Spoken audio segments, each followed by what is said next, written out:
The very first time my baby fell sick, it was terrible. It was just a terrible experience for all of us. The test result came out and we discovered that she had, when we got back, we had to make some very serious decisions. It can be tough, it can be difficult. That's what I'm going to be talking about. So there are 4 things that I want to discuss in this my diary for today. The first is for a young child, I think from 0 to give or take 5, 6 or 7 months, do not give them this. Hey, how are you doing? My name is Yakub Elamese, and you're welcome to the maiden edition of my podcast, Diary of a Young Father. Yay, you made it. Okay, so why the Diary of a Young Father?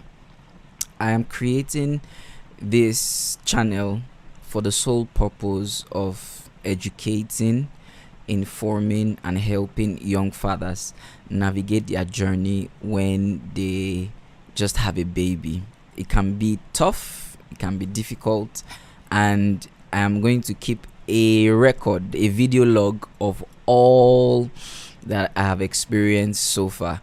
I am 10 months in, actually 11 months in, so I'm going to start from where I'm at now in creating my video log, and from time to time I would have retrospective and then talk about what has happened in the past and also what's happening currently.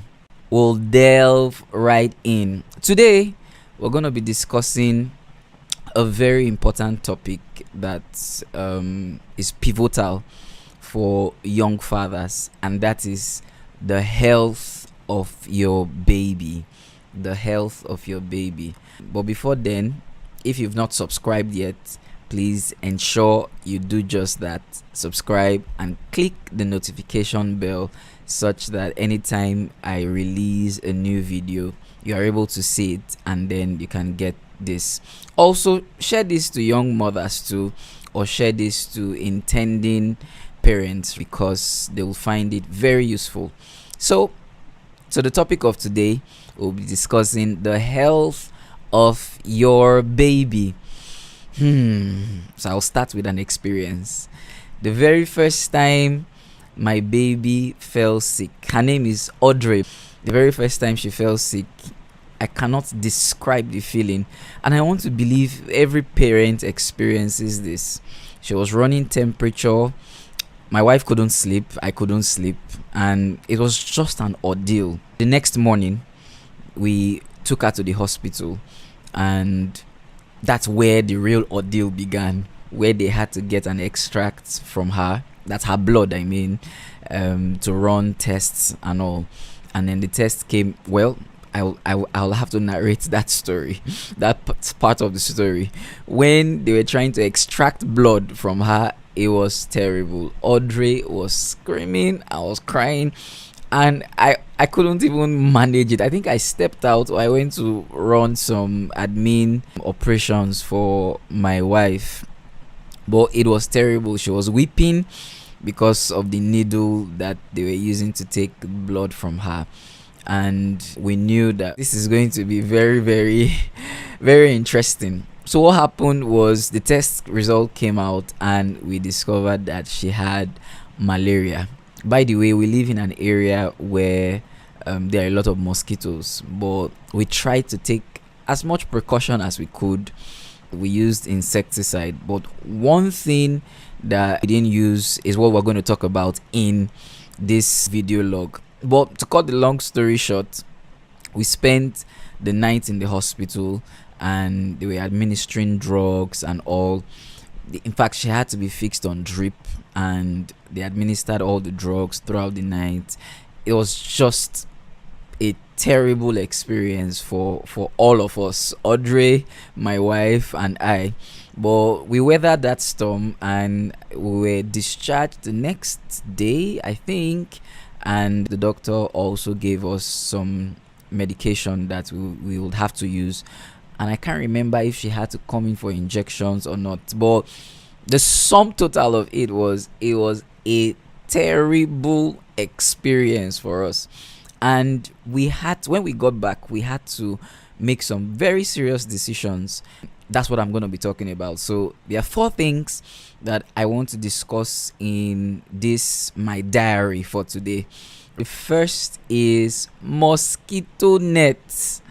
If you live in Nigeria, you must get mosquito nets. I remember before Audrey had to be admitted, I had to put on my WhatsApp status to say, okay, young fathers, young mothers, how do you manage mosquitoes infestation in your house?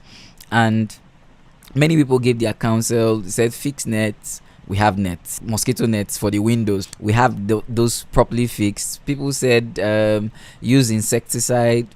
Audrey is a child, like a baby, and we don't want to expose her to those chemicals.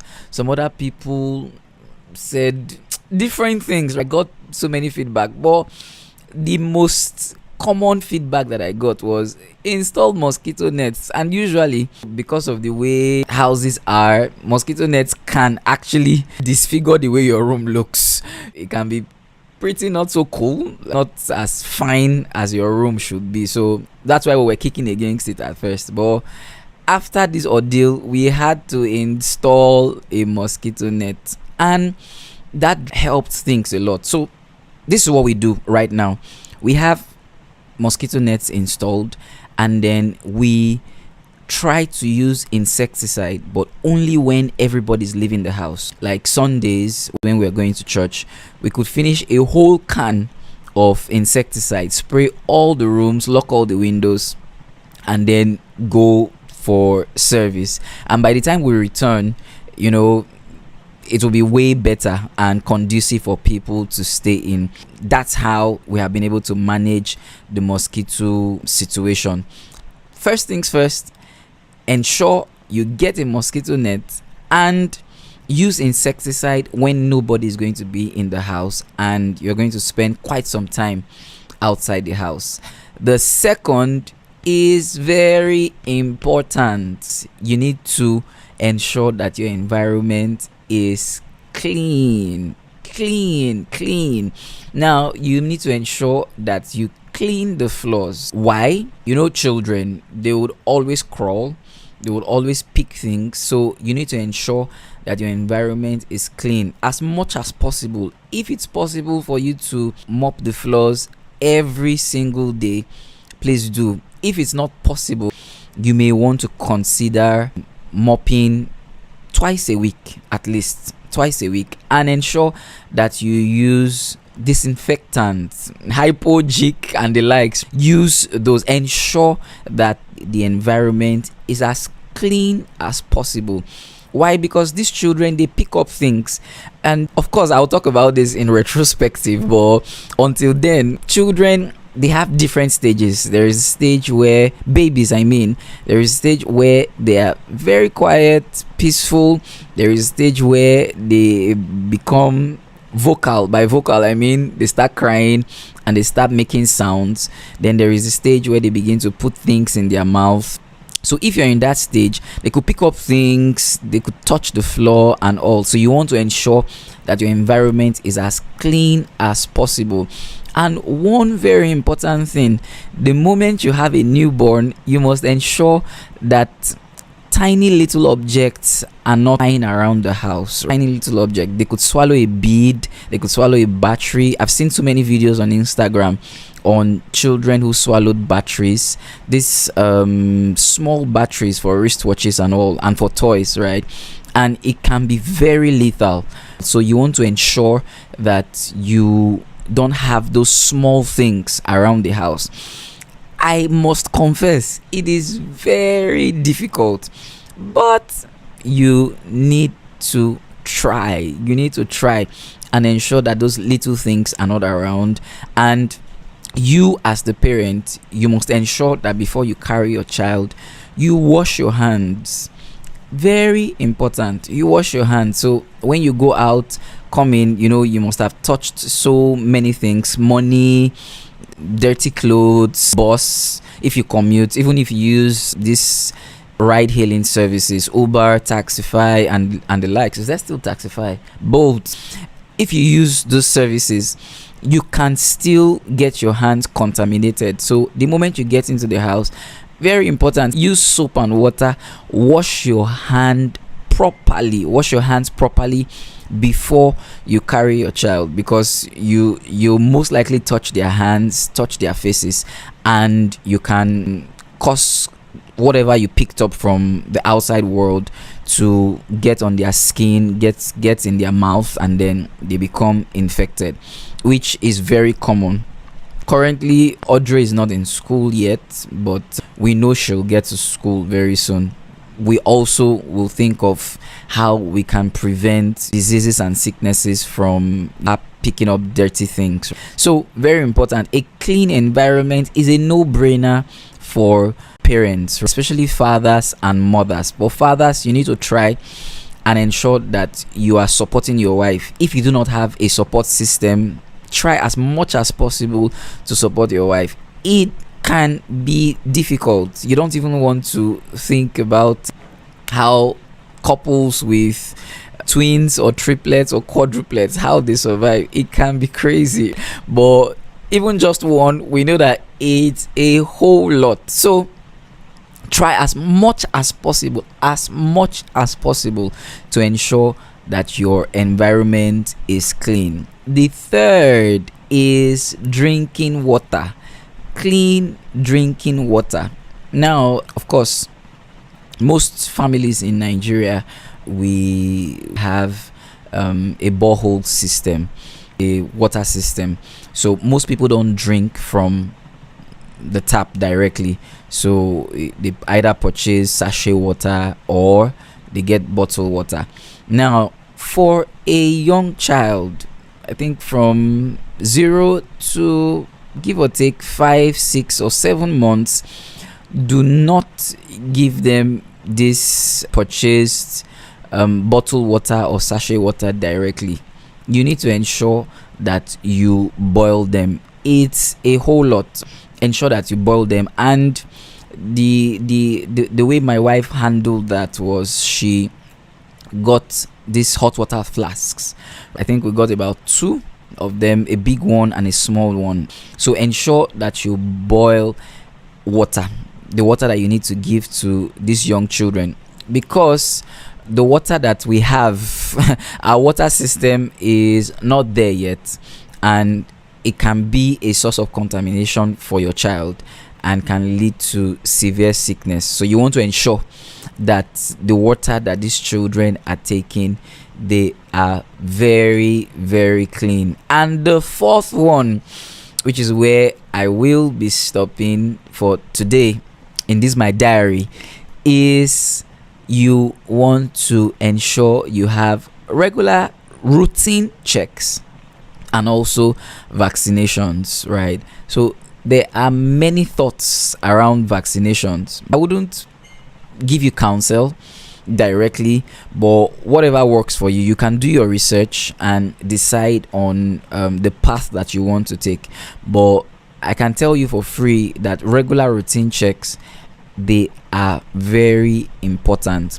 If you notice any anomaly, also do not hesitate in taking your child, because I've come to realize that what you can spot quickly has the capacity to turn into something that will be dangerous for your child. If you identify it early, you can easily go to the hospital, they do a diagnosis, and then they can provide treatment quickly for your child. You don't want to go to the hospital when it's too late. And for these infants, you need to be super careful. And being our first child, it can be a whole lot. And I was discussing with my mentor, he has twins. He was describing the experience that he had when his wife just put to bed. And for us, we know how much we have had to go through just for one child.